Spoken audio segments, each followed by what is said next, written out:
پیاری حدیث ہے کہ ایک شخص تھا جس کا نام تھا زماد. زماد تو نہیں، عربی میں ضباد کہیں گے، ضاد میم الف با. اچھا دماد. اس کے بارے میں مشہور تھا کہ وہ جن نکالا کرتا تھا.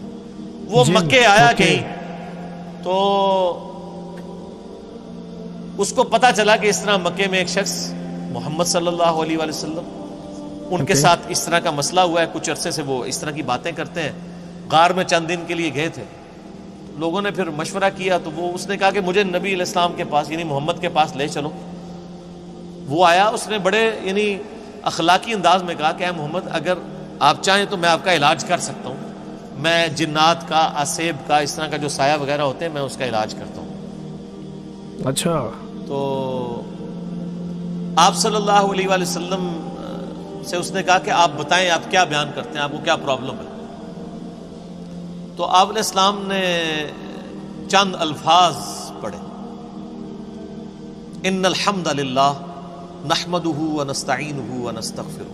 بے شک تمام تعریفیں اللہ کے لیے، ہم اسی کی حمد کرتے ہیں، اسی سے مدد چاہتے ہیں، اسی کی طرف رجوع لاتے ہیں. من یہدہ اللہ فلا مضل لہ. جسے اللہ گمراہ کر دے، جسے اللہ ہدایت دے دے، اسے کوئی گمراہ نہیں کر سکتا. ومن یضلل، اور جسے وہی گمراہ کر دے، فلا ہادی لہ، اسے کوئی ہدایت نہیں دے سکتا. واشہد ان لا الہ الا اللہ وحدہ لا شریک لہ. اور میں گواہی دیتا ہوں کہ اس اکیلے اللہ کے سوا کوئی معبود نہیں ہے. واشہد ان محمدا عبدہ ورسولہ. اور محمد صلی اللہ علیہ وآلہ وسلم اس کے بندہ ہے خاص اور رسول. اس کے اوپر ایسا روب طاری ہو، اس نے کہا یہ آپ نے کیا کلام پڑھا؟ دوبارہ پڑھے، دوبارہ پڑھا. اس نے کہا ایک دفعہ پھر سنائے. ابھی قرآن تو پڑھا ہی نہیں تھا، صرف آپ نے اپنے خطبے کے الفاظ پڑھے. تیسری دفعہ جب اس نے سنا، اس نے کہا واللہ ایسا کلام میں نے کبھی نہیں سنا. آپ اپنا ہاتھ بڑھائیں، میں آپ کے ہاتھ پہ بیعت کروں، میں اسلام قبول کرتا ہوں. یہ صحیح مسلم میں حدیث ہے. تو وہ آیا علاج کرنے تھا، اس فیلڈ کا ایکسپرٹ تھا. جس طرح آپ دیکھ لیں کہ جادوگروں نے اسلام قبول کر لیا تھا، ان کو پتہ چل گیا تھا کہ موسیٰ علیہ السلام جو کچھ کر رہے ہیں یہ جادو نہیں ہے. کیونکہ ہر ایکسپرٹ اپنی فیلڈ کو جانتا ہے. ایک ڈاکٹر کو پتا ہے کہ ڈاکٹر زیادہ سے زیادہ کیا کر سکتا ہے، اور اس کے سامنے کوئی ایسا ایکسپیرینس آ جائے وہ کہے گا یہ ڈاکٹری میں پاسبل نہیں ہے. جادوگروں کو بھی پتا تھا کہ جادوگر آنکھوں کا دھوکہ کرتے ہیں، یہ تو فزیکلی کر کے بتا رہا ہے یہ جادو نہیں. تو جادوگر جن کی بیس پہ فرعون اکڑا ہوا تھا وہ تو مسلمان ہو گئے. اس کے بعد تو فرعون کو ویسے ہی مسلمان ہو جانا چاہیے تھا، لیکن نہیں ہوا. ہدایت اس کی قسمت میں نہیں تھی. یہاں پہ بھی مشرکین عرب جو بار بار کہتے تھے اس پہ جنات کا اثر ہے، جو جنات کا ایکسپرٹ ہے وہ کہہ رہے کہ یہ جنات کا اثر نہیں ہے، اور وہ مسلمان ہو گیا. اس کے بعد گنجائش رہتی تھی کہ مشرکین عرب نبی علیہ السلام پہ ایمان نہ لاتے، لیکن وہ قسمت میں ہدایت. اور لوگ کہتے ہیں جی اللہ کے نبی زندہ تھے، لوگ پتہ نہیں کیوں نہیں بات مانتے تھے.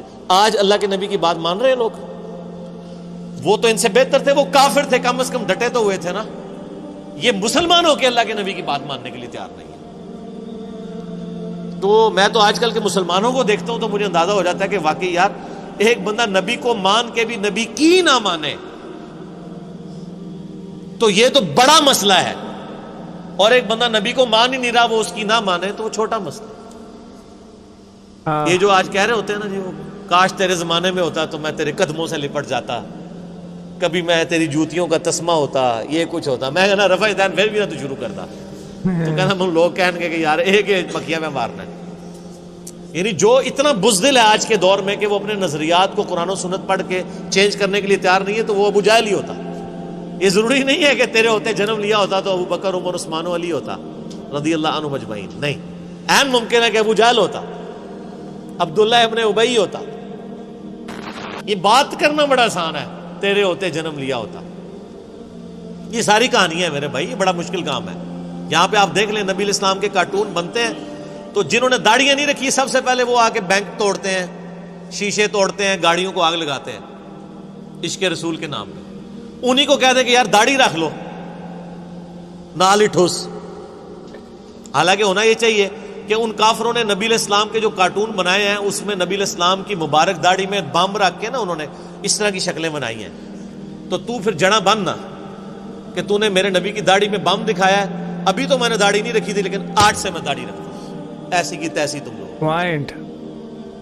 تو کوئی کرنے کے لیے تیار نہیں ہے. یہ مشکل کام ہے.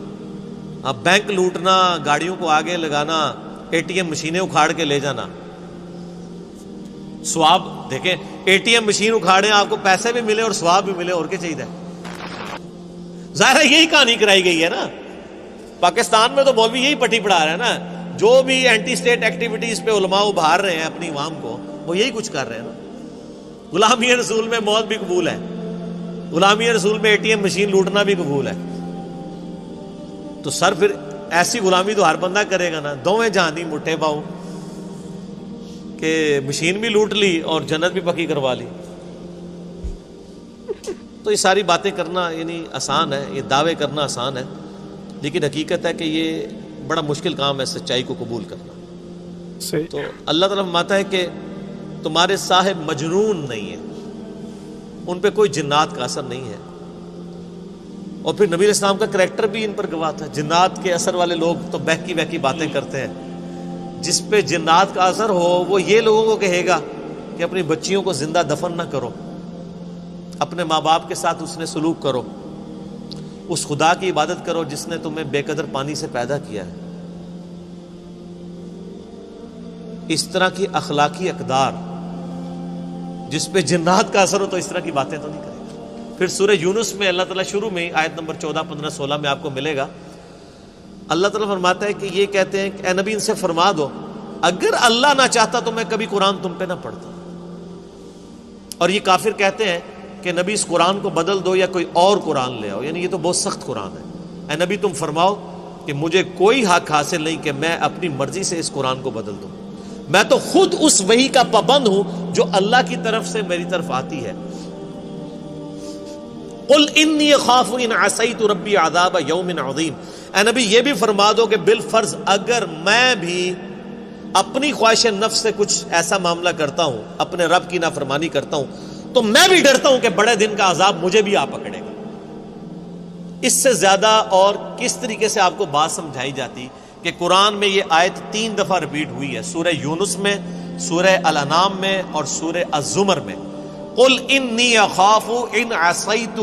اے نبی تم فرماؤ مجھے تو خود خوف لگا ہوا ہے کہ بالفرض اگر میں نے بھی اپنے رب کی نافرمانی کی تو بڑے دن کا عذاب مجھے بھی آ پکڑے گا. کیا بات ہے. جی گائز، ایسی کی